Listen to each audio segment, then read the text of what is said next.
A once vibrant ecosystem lush with moss, ferns, liverworts has succumbed to terrarium, paludarium mush. Included with this package is cyanobacteria, algae, and other gross stuff. What's up, everyone? Welcome back to Slithering Salamanderscapes. I hope everyone is doing well. This is going to be another Paludarium tutorial, and I guess the big question on everyone's minds is, how did I go from this to this?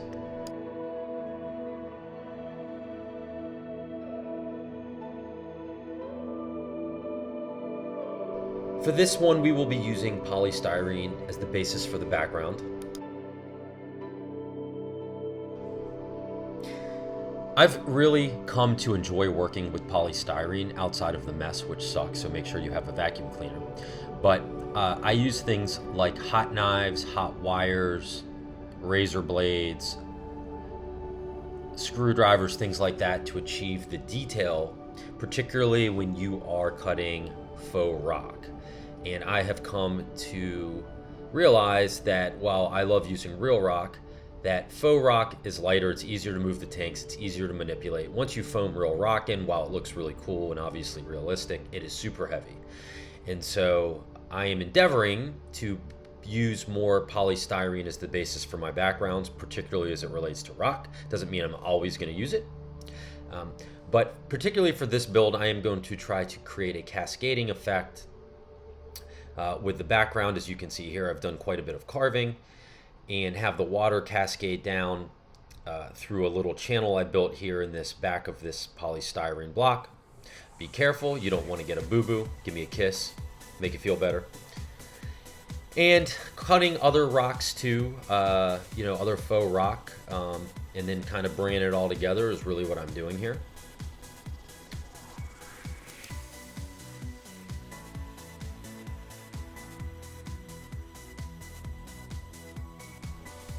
And this is kind of what I've gotten for some of the background here. I've done a lot of carving, which is hours of carving. May not look like it, but it takes a while to carve in these details and make it not look like garbage, or garbage as they say in France. And so I'm happy with it. I think it's a good base or foundation to start the layering process, which will allow me to mask kind of the polystyrene look and get on some of the materials that I've begun to use as part of my new process.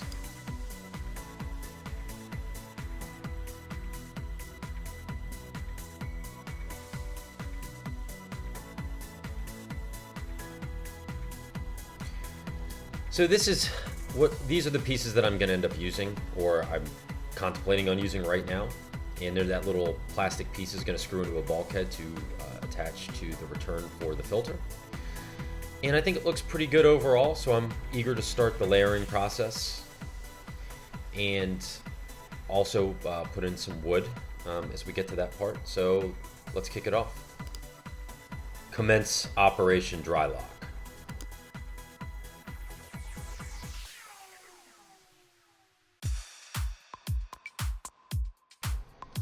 Please note that Lululemon boxers were not a sponsor of this program, so I apologize for that.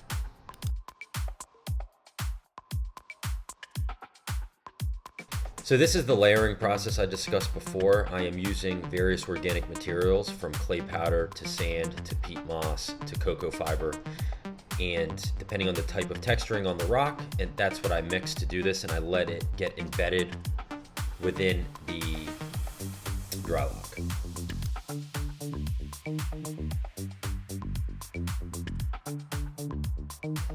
These are just some of the tools I use for the painting of the background now. That's just a stipple.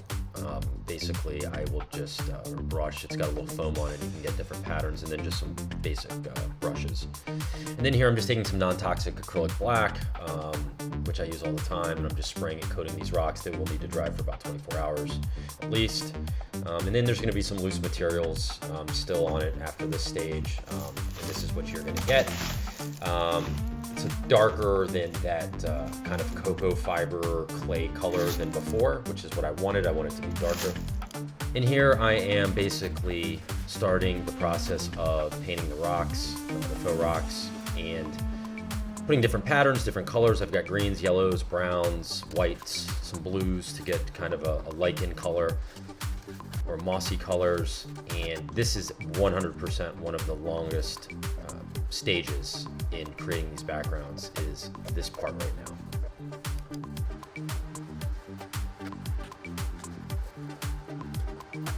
So I'm hitting it with a heat gun now to help dry it. I have it on a very low setting.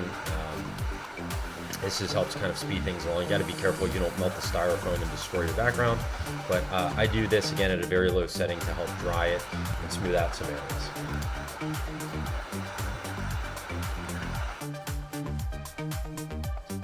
So here basically I am just adding more colors and stains and highlights to achieve various patterns, to areas where there might be more water dripping, to have it look like there's more moss and or algae growth. Just really trying to achieve a naturalistic, zoologically accurate type of rock formation as much as I can. So really just kind of using your creative muscle here to achieve that. To my son Charlie for helping me. So what I'm doing here is a long and tedious process of cleaning this tank out. This is the old Paludarium, obviously. And I'm taking all the rocks out, all the driftwood, and of course the animals, trying not to stress them out. Notice on the right side you can see the greater siren Nessie watching with great interest, wishing she could get in there and eat everything. Washed out and cleaned the cap for the intake for the tank, so just screwing that back onto the bulkhead.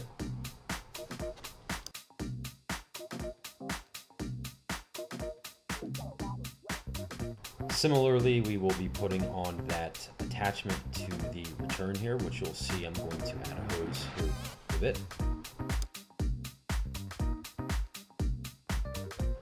Here I have added pieces of the background that we made, and I am adding the old Great Stuff Pond and Stone, which I know we all love, the black foam. I am sealing this thing in there. I'm also adding some of the driftwood from the original tank, as you can see, and I am just trying to basically seal this thing up so nothing can get their fat heads through anything and get stuck in my background. I'm using some weights there. Those are just 10-pound dumbbells that my son uses to curl. He's 3. And we are going to put in some roots and some other things also. All right, you slimy little salamanders. I did all the carving on the Great Stuff Pond and Stone, which is great. You'll want to use one of these bad boys to get up all the small pieces. And let me show you here. As you can see, this is kind of how it turned out. Still trying to figure this whole thing out about the water, but was able to carve most of it. I'm not going to carve all the stuff in some of the corners, as you can kind of see there. Really just wanted to close it off, but I think it's a pretty decent hardscape. I'm gonna use a lot of moss and things like that to try to have this embankment over the rocks, and we'll go from there. But next thing is to put on some substrate. All right, so I went ahead and used some GE Silicone 1 and smeared it across all of the carved foam, and then added some substrate, which is just a mixture of things like sand, clay powder, a little bit of cocoa fiber, to kind of come up with this a little more clay, which is why it's a little more orangey red, it looks like, in terms of parts. But what I'm gonna do now is this is too light, but I like the texture it gives to blend with the rock. So what I'm gonna do now is add some water with a little bit of this dark stain, this black stain that I use, non-toxic. It's from Buddy Rhodes. It's for concrete, but it sticks to this stuff and it stains it pretty nicely, the substrate. So I'm just trying to blend the background really.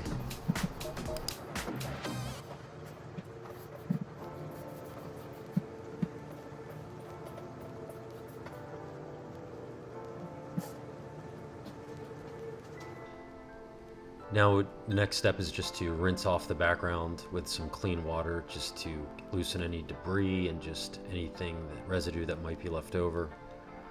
and then basically what I do is I just use a shop vac to vacuum up any excess water and then wipe it down with some paper towels and some isopropyl alcohol, especially on the glass, and then just let this dry up. Overall, it's looking pretty good. Some close-ups here of the background. I think looks pretty realistic.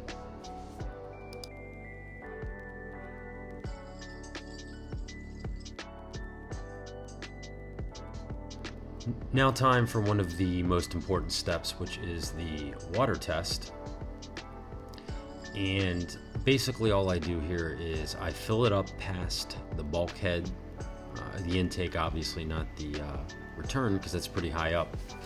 And I just let the water sit and just see, and sure enough, I actually did have a leak. And it's funny, I forgot that I used to have a land section that was cordoned off, and it had a rubber plug in it, so I had to silicone that. So good thing I did this, because I totally forgot about that tiny little hole I drilled with a plug to drain the old false bottom. But otherwise, we were looking good. The flue valve 207 is working like it did before. Note that I did change all the filter media except for the little porcelain rings. I kept those for the beneficial bacteria, but some of the sponges and other pads had just had it, so updated those, but this is working great. So I drained the tank and put down some of this acrate light diffuser. It's basically just to break up some of the rock, the weight when I put the rock on top. But mainly this step here is just adding all of the substrate, which is basically just aqua soil, or Fluval Stratum specifically is the brand I'm using. I like it. I am not using sand like in the past, only because I seem to have a higher incident rate of cyanobacteria, which I'm really trying to avoid. So I want to use something a little bit more rich, which I've had pretty good luck with this, so fingers crossed.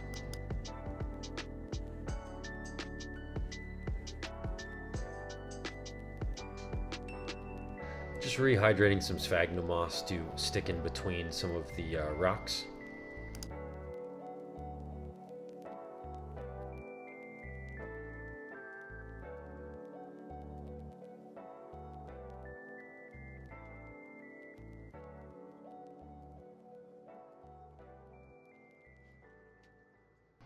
You can see here just some places where I wedged it in. This will act as a great growing medium for moss and liverworts and other small plants that I plant eventually.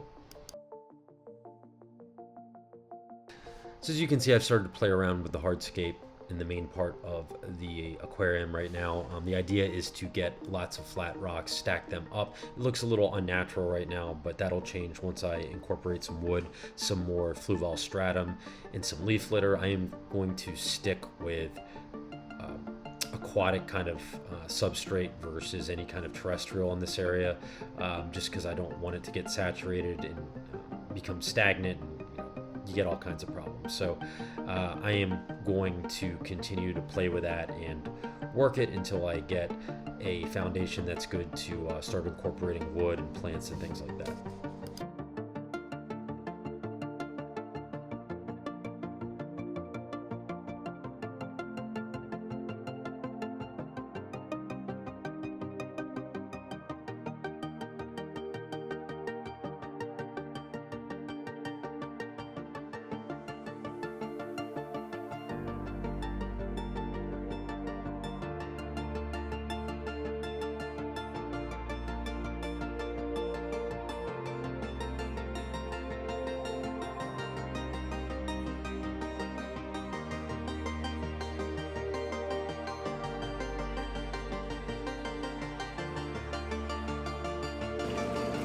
No leaks. Plugging in some rehydrated sphagnum moss into some of the nooks and crannies here so roots and things will have a nice medium to grow.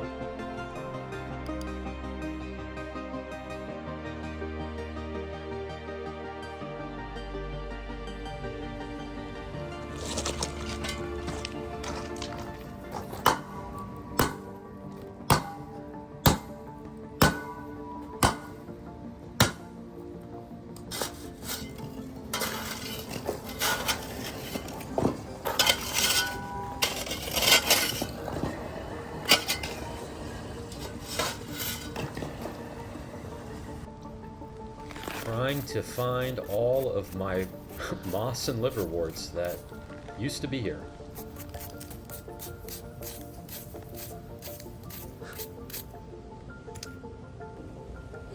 You gotta be kidding me. Just starting to add some of the plants, some of the substrate for the land, which is really just going to be more of the fluvial stratum, along with some rehydrated sphagnum moss and some leaf litter. Trying to build it up so that things won't be saturated. I'm just kind of playing around with some hardscape ideas.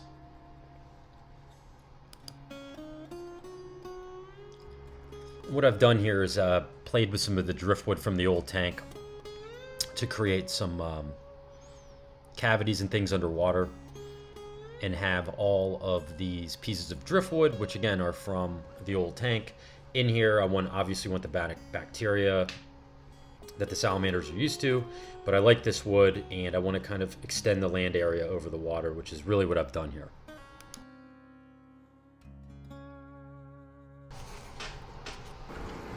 Just adding some ferns, mainly some maidenhair ferns, some smaller kind of Boston ferns. I've had some luck with those in my spring salamander enclosure, so I'm going to try those. I'm also planting some temperate mosses, which I'm kind of so-so about. Some work, some don't. We'll see. Liverworts I have good history with, so I'm using those. I've also planted a decent amount of Java moss from one of my spring salamander tanks. You should know that I've tested all my tanks, and I move the Java moss from one to the other because I know there's no fungal pathogens because I've had them tested before. So I'm lucky, and it grows a lot, and so I'm able to shift it from one tank to the other. And then obviously I'm adding some springtails. When I checked my springtail culture, interestingly, there were so many babies. So not the typical when you see the temperate springtails kind of bouncing around, but these things are tiny, but I must have got 100 million of them in here. Which is going to be terrific because they really do help the ecosystem in a glass box. I've had really good experience with springtails, and that's why I add them to everything. Otherwise, I wouldn't use them. And you can see one of the bigger ones there in this grainy footage that looks like it's being shot of Bigfoot.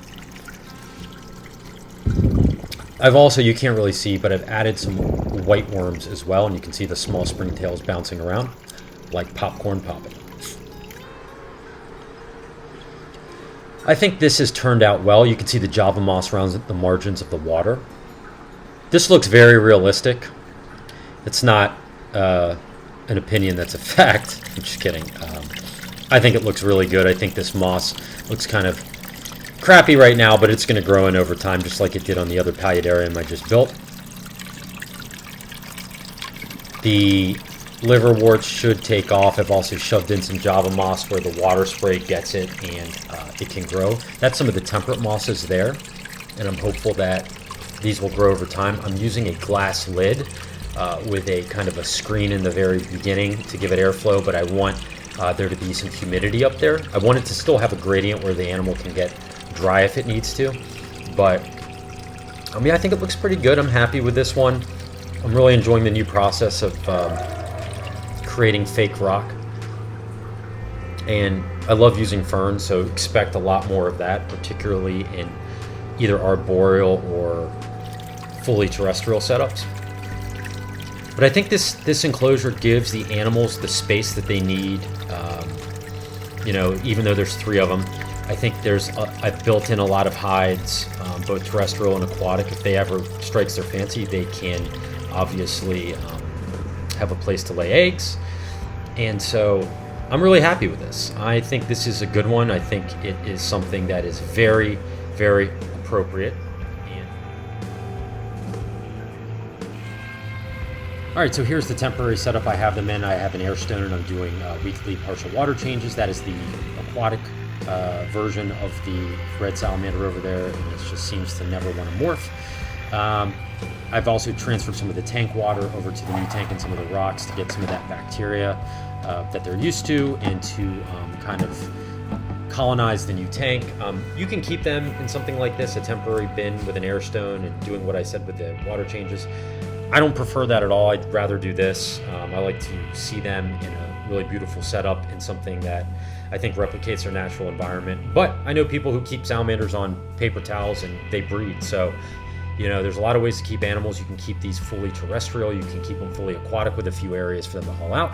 But when I find these animals in the wild, and I have found many, I always find them on the margins of streams and seeps, springs and things like that, partially submerged, which is why I always build these enclosures for red salamanders this way. But as the other one morphs out, I hope, I might pare back some of the water and build more land, and so still give them an area to potentially breed if that ever strikes their fancy. I had a really good time building this one. This one really went over several months to build, just on and off, and I am really excited with the results. I hope you are as well, and I am looking forward to some really fun builds in the future. I've already gathered a bunch of materials to build some really cool stuff. Think fully arboreal and terrestrial, and maybe a fully aquatic one, fingers crossed, we will see. But I want to grow the channel and I appreciate it. So please, please, if you are not, subscribe, like, comment. I appreciate your support, and I will see you soon.